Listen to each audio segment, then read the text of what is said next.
All right, welcome back.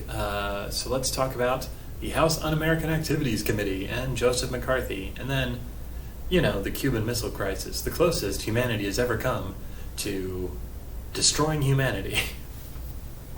Probably. There may have been one or two other incidents that might have technically come a little closer, but the Cuban Missile Crisis is about as close as we've come. So the House Un-American Activities Committee was founded in 1938, so even before World War II really officially kicked off.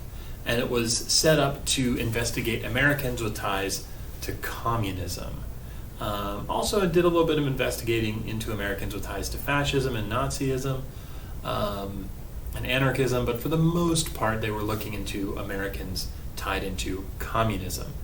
And that's sort of a result of the first Red Scare. Remember the communist and the fears of communism from the 1910s and 1920s around World War I with the Russian Revolution and all that stuff. Well, not too long after that, 1938, they create, the House of Representatives creates HUAC. And in the 1950s, so about 15 years after it's created, we have the second Red Scare of communism again with the resurgence of the Cold War. And so if you're a teacher or a politician or a writer or a journalist, then you were required to take a loyalty oath to the United States. And if you didn't, well then, gosh, you were probably a communist. And the House Un-American Activities Committee would have questions for you.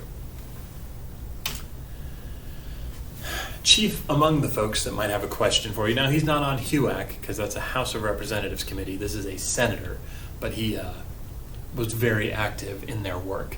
This is Wisconsin Senator Joseph McCarthy. I promise you this is not, to the best of my knowledge, he's not related to Ted Cruz. Every time I see his face, though, I'm like, okay, there's a lot of differences between him and Ted Cruz physically, but there's something to him physically. Like physically, the face reminds me a lot of Senator Cruz. Maybe I'm wrong. I don't know. My eyes might be broken, but I definitely sort of see a resemblance there. As far as I know, no family ties. So Senator McCarthy basically claimed he would have a big showy thing. He'd have this piece of paper in his hand. He'd come up to the microphone and he'd shake it around. I have here a list of over 200 secret communists working in the federal government.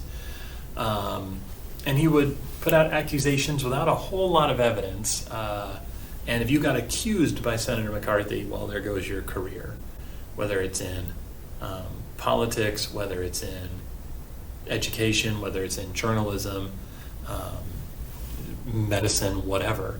And he's pretty quickly becomes an incredibly powerful person because he kind of finds out, I can just accuse somebody without a whole lot of evidence, and there goes their life.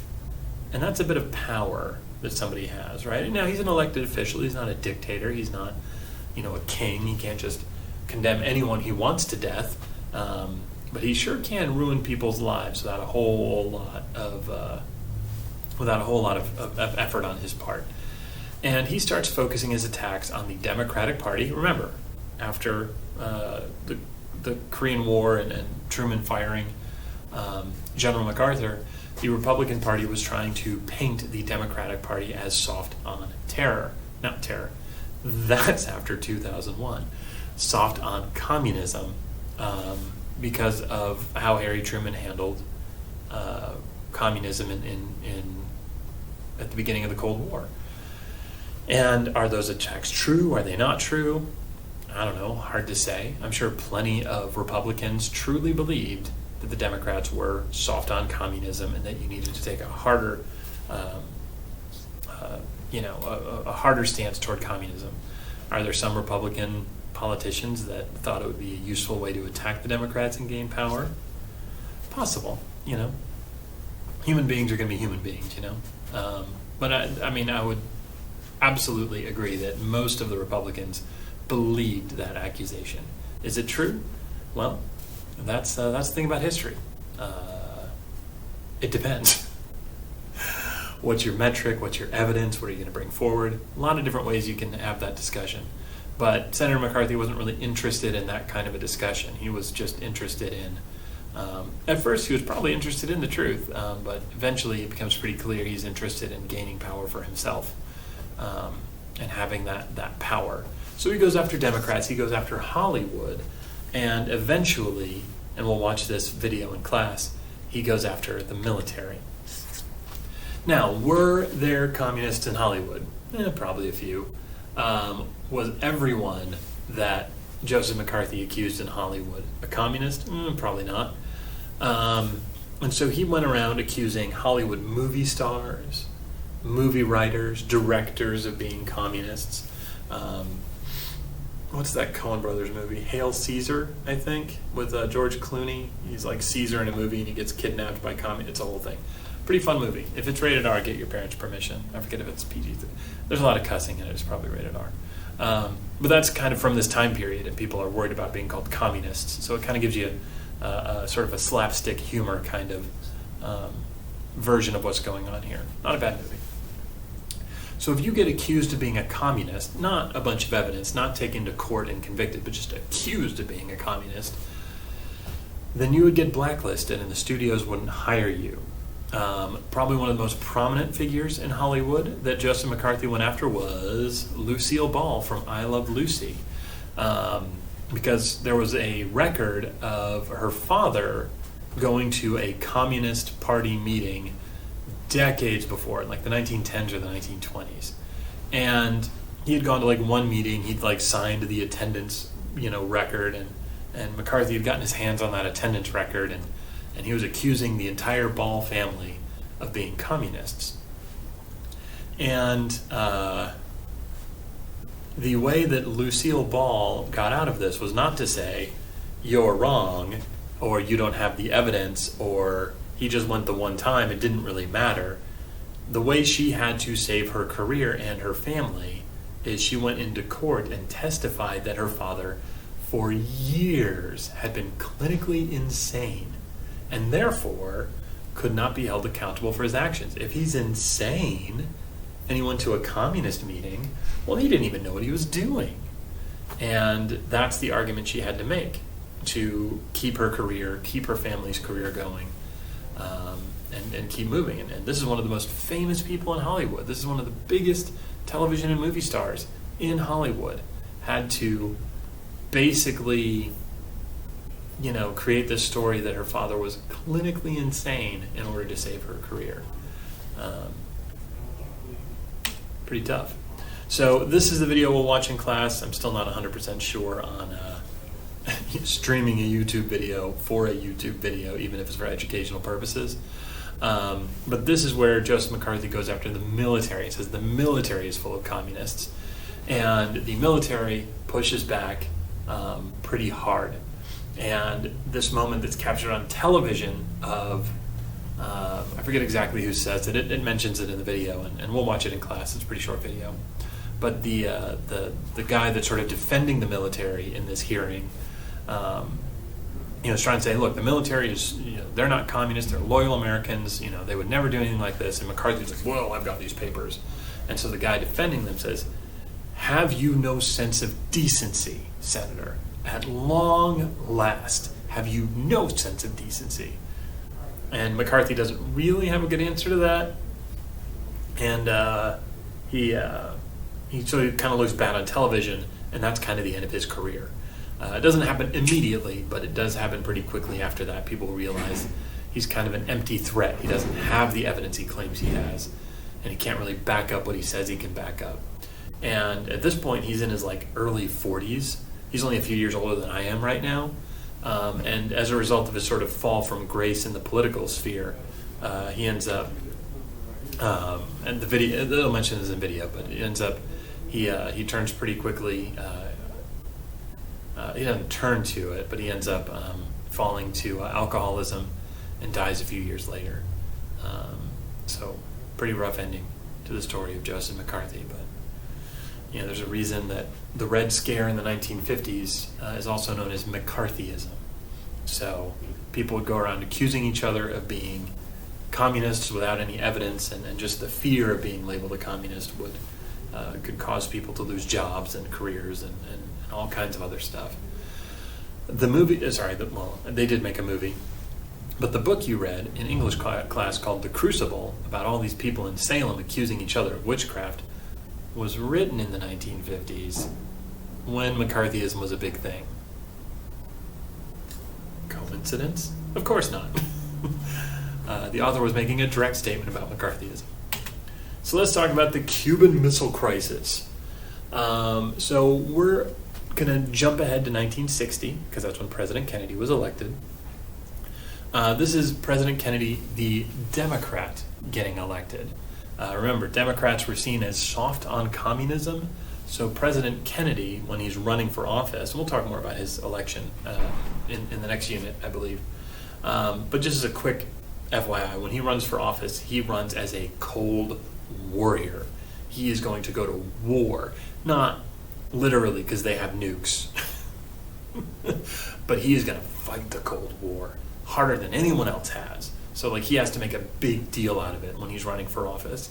And he's also a veteran of World War II, so he kind of uses that to bring up his image of, I fought in World War II, I'm going to keep fighting.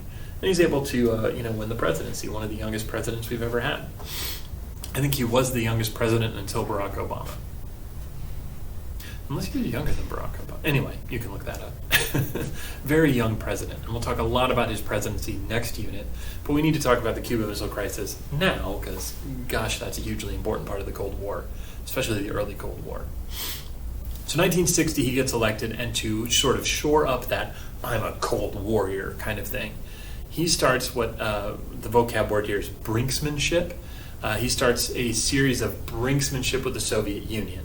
So he would threaten the USSR, and then the USSR would threaten him back, and then they'd threaten each other.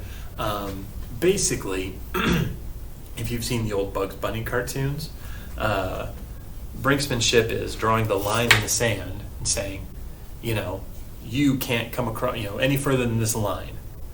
And then the Soviet Union steps right up to the line and says, okay, well, I'm not over the line. And then Kennedy steps right up to the line in the face of the Soviet Union and says, I'm not over the line either. Now what? Right? So getting closer and closer and closer together. So one example of this brinksmanship, and we'll talk about more of them as they come, and if the Cold War is your thing and you dig deeper into it yourself or you take a class on it in college, you're going to see a lot of examples of this brinksmanship.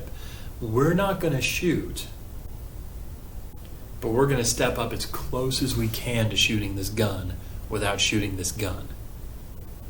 And if you, flinch, or if you, come at us wrong, well then gosh, that's your fault, not ours.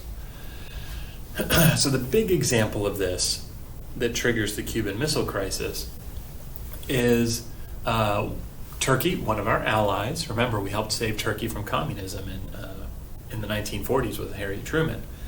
We put some missiles here in Turkey, and they are pointed directly at Moscow. Now, this is not a map of the missiles. This is Google Maps that I put together with a flight plan from Turkey to Moscow and some driving plans just in case. But this is pretty close to have nuclear missiles pointed at Moscow. A plane could fly there, and from one to the other in 6.5 hours. Imagine how fast nuclear missiles would be traveling. So we do that to Moscow. A few years later, the Soviet Union and their ally Cuba, that little island off the coast of Florida, they set up a bunch of missile embankments in Cuba pointed directly at Washington, D.C. Not a very big distance, right? So if on this globe here, we've got Turkey right here, we've got Moscow right up here, so that's the distance. And then Cuba, right here in the yellow, Cuba to Washington, D.C., pretty similar distance, right? So if we're going to set up missiles in Turkey, they're going to set up missiles in Cuba. So Kennedy makes a big show demanding Moscow get those missiles out of Cuba. And we're going to blockade the island. We're going to set up American battleships and warships all around the island so no more Russian ships can make it into Cuba. And, you know, if there's been movies and stuff about this, actually this,